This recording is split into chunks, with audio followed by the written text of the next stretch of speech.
আপনি এসব কি করছেন? আপনি কি চোখে দেখেন না নকল করছি? এটা তো আসলে নকল না, এটা রীতিমতো দিনে দুপুরে ডাকাতি।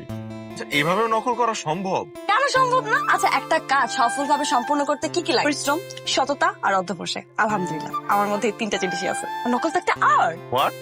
ও সরি, আর্ট হবে কেন? নকল কিন্তু একটা শিল্পের মধ্যেও পড়ে। নকল কি ধরনের শিল্প? Very simple. যেহেতু হাতে কলমে খুব সূক্ষ্ম এবং নিখুঁত ভাবে নকল কাজটি সম্পূর্ণ করা হয়, এই জন্য হস্তশিল্পের মধ্যে পড়ে। আপনি আমার নলেজ থেকে খুব অবাক হচ্ছেন, তাই না? সবাই অবাক হয়, আমার নলেজ কিন্তু অনেক উপরে। জি জি জি জি, কিন্তু আমার একটা জিনিস মনে হচ্ছে কি, আপনার এই নলেজটা বই বেয়ে আসেনি, মই বেয়ে আসছে। মই মানে সিঁড়ি বেয়ে। কারণ আপনার নলেজটা একটা জায়গায় এসে থেমে গেছে। আপনি এই সীমিত জ্ঞান নিয়ে কিভাবে 5 পাস করলেন? আমি কি আপনাকে কষ্ট দিয়ে ফেললাম? আপনার জন্য আমি কেন কাঁদবো? আমি তো কাঁদছি আমার দাদার জন্য। আমার জন্য আমার দাদা অনেক কিছু করে গিয়েছিল।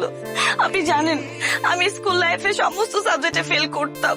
শুধুমাত্র আমার দাদার একটা স্কুল ছিল বলে আমি পাশ করে গেছি। দাদার স্কুল? তাই তো বলি, আপনি এত দূর কিভাবে আসলেন? এই যে নিজের পায়ে দাঁড়ানো শিখে গেছি। বাহ, কংগ্রাটস। অ্যাটলিস্ট আপনি এখন তো নিজের পায়ে দাঁড়াতে পেরেছেন।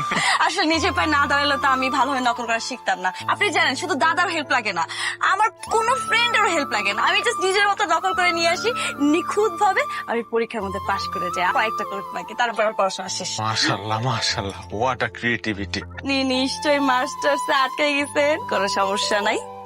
আপনি চলে এসেছেন আপনার বসের কাছে। বসেন। আমি আপনাকে আজকে এমন একটা টেকনিক শিখাবো, সারা জীবন চলে যাবে। আমি আপনাকে শেখাবো নকল কিভাবে করে। নকল সম্পর্কে আপনাকে একটা আইডিয়া দিই। ঝাড় নকল অলওয়েজ লিখতে হয় বাম হাত, আর পাড়া নকল যেটা আপনি মোটামুটি জানেন কিন্তু ভুলে যান, সেটা আবার ডান হাতে। এগুলো আপনার নিজের মনে থাকে কি করে? কেন মনে থাকবে না? সবকিছু টেকনিক আছে তো। এই যে বেড়া দিয়ে রেখেছি না, মুছে না যায়, খেয়াল রাখবেন। আপনিও তো ভুলে গেছেন আমি এই লাইনে প্রো। মাই গড, এবার তো আমি পরীক্ষা উড়াই দিব। এই, কেউ আমার দিক তাকাবি না, হ্যাঁ? Hello madam. Hi, excuse me student. আজকে আমাদের ইউনিভার্সিটিতে একজন নতুন টিচার জয়েন করেছেন। ওনার নাম হলো মিস্টার জুনায়েদ। আজকে উনি তোমাদের পরীক্ষার ডিউটিটা দিবেন। দুষ্টুমি করবে না, কারো নামে যেন স্যার কোনো কমপ্লেন না করে। আসছে। হ্যালো এভরিওয়ান, আমি জুনায়েদ। আমি আজকে জয়েন করে। কেমন আছো তোমরা? আমি তো অনেক ভালো আছি। আজকে তোমাদেরকে একটা বিষয় নিয়ে বলবো। বিষয়টা হচ্ছে নকল। নকল নাকি একটি আর্ট, তাই না? না স্যার, না। হুম? না, ঠিকই তো। নকল তো আর্ট না, নকল একটি শিল্প, একটি হস্তশিল্প। এটা অত্যন্ত জঘন্য একটা শিল্প, তাই না? নকল কিভাবে ভালো জিনিস হয়? হাত দেখে, হ্যাঁ হাত দেখে। তো থাক না স্যার। 2 হাত ভর্তি লেখা, হাত ভর্তি নকল। ও আচ্ছা, নকল তো আবার 2 প্রকার। একটা হচ্ছে ঝাড়া নকল, ঝাড়া নকল। আরেকটা পাড়া নকল। কি প্রাউডলি বলছে। ঝাড়া নকল যেটা বাম হাতে থাকে, আর যেটা ডান হাতে থাকে সেটা পাড়া নকল। জি স্যার। তোমাদের ফ্রেন্ড কি নাম আপনার? সিমি। বাহ, সবাই খুব চেনে। তোমাদের ফ্রেন্ড পরীক্ষার হলে, excuse me, can I touch please? Sir দেখি প্লিজ, দরকার নেই স্যার। দেখি আসলে স্যার- প্লিজ। এই যে হাতে করে নকল লিখে এনেছে, এবং এটা নাকি একটি আর্টের পর্যায়ে পড়ে। শুধু ডান হাতেই না, বাম হাতেও আছে, 2 হাতেই। Is this legal? No sir. That's why এই ইলিগাল কাজের জন্য আমি সিমিকে পরীক্ষা দিতে দিব না। She is expel. Sir please, আমি তো বুঝছি স্যার। আপনি যদি এখন আমার এক্সপেল করেন খাতাটা, আমার তো মানিজ্য থাকবে না স্যার। নকল করার আগে মনে ছিল না মানিজ্যতের কথা? স্যার আমি আর করবো না স্যার। একটা কাজ করেন, এই যে 2 হাত সাবান দিয়ে ডলে ডলে পরিষ্কার করে আসবে, কিচ্ছু থাকবে না। সব মুছবে? 11 বছরের অভিজ্ঞতা স্যার, কিছু বলেন না। একটা মানুষ এইভাবে কেমনে হইতে পারে? আর নকল তো করতেই পারে, দিস ইজ আর্ট। তার কি সমস্যা? আমি যদি পাশ করি, কোন নকল দিয়ে আলহামদুলিল্লাহ আমি পাশ করতেই পারতেছি না। কি করা যায়? নতুন কোন পদ্ধতি বের করলে? নতুন পদ্ধতি। Any problem? অনেক গরম স্যার। এসি চলছে, কই কারো তো গরম লাগছে না। সিমি, হ্যাঁ। Any problem? উকুন। উকুন? জি স্যার। তুমি দাঁড়াও তো। হ্যাঁ। Can you please stand up? জি স্যার। সিমি, তুমি কি জানো যে তোমার একটা খুব ভালো একটা দিক আছে? জি স্যার। সেটা কি জানো? জি স্যার। কি? I am beautiful sir. বাহ, সে নিজেই বলছে সে বিউটিফুল। জি স্যার। Like the confidence. কিন্তু তোমার আরো একটা ভালো গুণ আছে, জি স্যার। সেটা হলো তোমার চুল।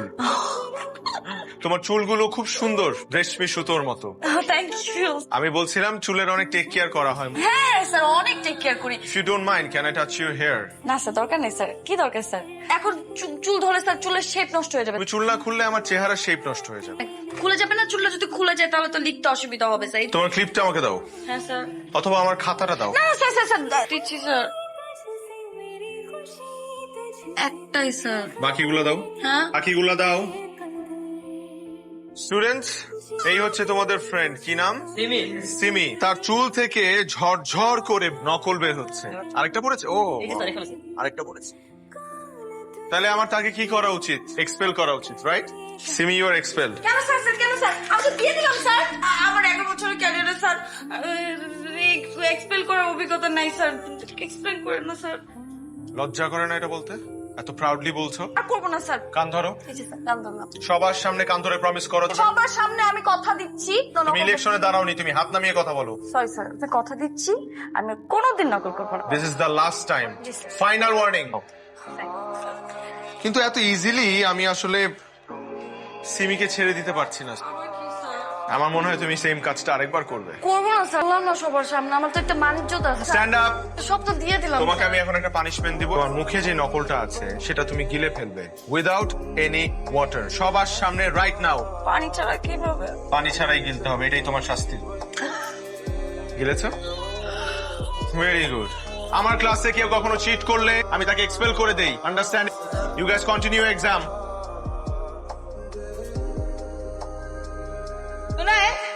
কালকে তো সবার সাথে পরিচয় হলো, আমার সাথে তো পরিচয় হলো না। ম্যাডাম, আমি জুনায়েদ, কুমিল্লায় পড়াশোনা করেছি আর ঢাকায় এসে আমি অনার্স করেছি। ওটা আসলে জানতে চাচ্ছি না। আমার নাম টিনা। জানি। সবাই টিনা বলেই ডাকে, আপনি আমাকে টি বলে ডাকেন। আমি আপনাকে কি বলে ডাকবো? কি? টি। আসলে হয়েছে কি, যখন ক্লাস নিতে নিতে টায়ার্ড হয়ে যাবেন তখন আমাকে খুঁজবেন। লাইব্রেরিটা কোথায়? সোজা গিয়ে সিঁড়ি দিয়ে 3 তলা উঠবেন, তারপর ডানে গিয়ে প্রথম বামের রুম। লাইব্রেরি? আমার রুম। লাইব্রেরি খুঁজছিলাম, মানে গ্রন্থাগার। এই তো সামনে যে বাম হাতে। Thank you so much. মন খারাপ নাকি? না। আমাদের জেনারেশনে একটা নতুন ভাইরাস ঢুকেছে। ভাইরাসটা হচ্ছে খুব অল্প সময়ে কিছু ভালো লেগে যাওয়া, আবার খুব অল্প সময় সেটা থেকে মন উঠে যাওয়া। এটা কিন্তু খুবই ভয়ঙ্কর ভাইরাস। এই যেমন তুমি খুবই সহজ সরল একটা মেয়ে, এটা হয়তোবা তুমি জানো না, হয়তোবা তোমার আশপাশের মানুষজন তোমাকে কখনো বলেও নি। তা আমি বলছি, কিভাবে বুঝলাম? তুমি খুব প্রাউডলি নকল করো এবং তোমার মধ্যে কোনো দ্বিধা নেই। আরেকটা বড় বিষয় হচ্ছে, মানুষ যখন তোমাকে নিয়ে হাসাহাসি করে তুমি আবার এটা খুব পজিটিভলি নাও। এটা একটা সহজ সরল মানুষেরই কাজ। আচ্ছা, এই কথাগুলো কেন বলছি? কারণ একটা মানুষ যে তোমাকে আজকে বলছে যে তুমি তার ক্রাশ, আগামীকাল তার জীবনে নতুন একটা ক্রাশ আসলে কিন্তু তোমাকে ভুলে যাবে সে। এই ধরো ক্যাম্পাসে নতুন কেউ আসলো, অথবা তার লাইফে নতুন কেউ আসলো, সে তো তোমার দিকে তাকিয়েও দেখবে না। This is reality. এখন এই কথাগুলো কেন বলছি তোমাকে? বিকজ আমার এক্সপিরিয়েন্সে আমি একটা জিনিস বুঝতে পেরেছি, যে লাইফে একজন মানুষ খুব দরকার যে তোমাকে তোমার মতো করে ভালোবাসবে, তোমার টেক কেয়ার করবে, ধরো তোমার ছোট মোটো বিষয়গুলোকে খুব যত্ন নেবে।